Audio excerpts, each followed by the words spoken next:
So ito po mga kaibigan ay tutorial ito para dun sa nagtanong na ating viewers, no? Kung papaano raw ba tantyahin sa harapan ng sinusundan, lalong-lalo na sa jeep. Yan, kung tayo ay nakatutok pag traffic katulad po nito mga kaibigan.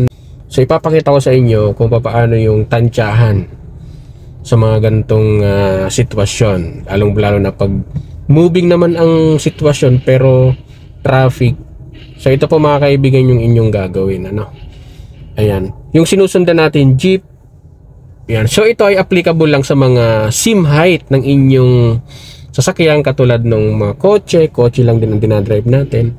Tapos yung jeep, yan, medyo level kasi yung ating reference dyan. Okay, so dito po mga kaibigan, kung kayo po ay may sinusundan at pausad-usad po ang nagiging sitwasyon ng traffic. Kung nakikita nyo po yung plate number ng sinusundan natin na jeep, yan, obviously nakikita mo yan. So kaya napakahalaga ng driver position mo, yung seating position mo sa pagkakaupo mo, dapat nasa maayos, komportable ka para yung viewing mo dyan sa harapan ay accurate.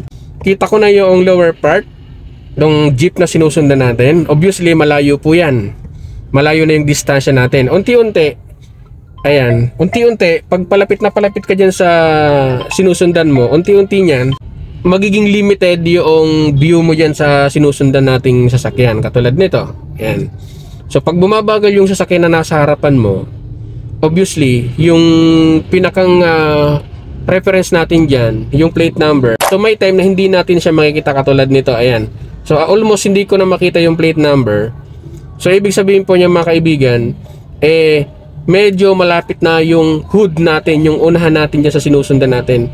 So wag na nating pilitin pa na umabante pa pagka ganito po yung nangyayaring sitwasyon dyan, dahil mas lalo kang magigipit sa harapan. Katulad nito, medyo nakikita na naman natin yung plate number.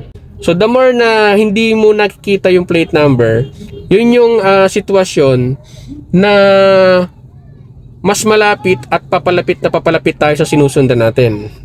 Yan, katulad po nito mga kaibigan.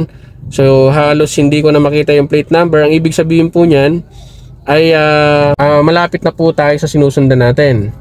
Okay, so sa ganitong sitwasyon po mga kaibigan, kita ko yung kanyang plate number, at the same time yung gulong, yung lower part nakikita ko. So ibig sabihin po niyan may distance. At ito po unti-unti hindi natin matanaw yung plate number. So ibig sabihin tumututok na naman tayo dyan. So yan po yung palatandaan mga kaibigan sa mga nagtatanong po kung paano daw magtantya. So yun po, kasi unang-una hindi po natin talaga makikita yung hood, yung pinakang bumper natin hindi natin makikita. So ito po yung pwede nyong gawing pattern or palatandaan para malaman nyo kung kayo ay sobrang lapit na sa inyong sinusundan, lalong-lalo na sa heavy traffic. Medyo tutukan talaga pag heavy traffic. So pwede nyo pong gawin tong reference. So yun lamang, sana nakatulong.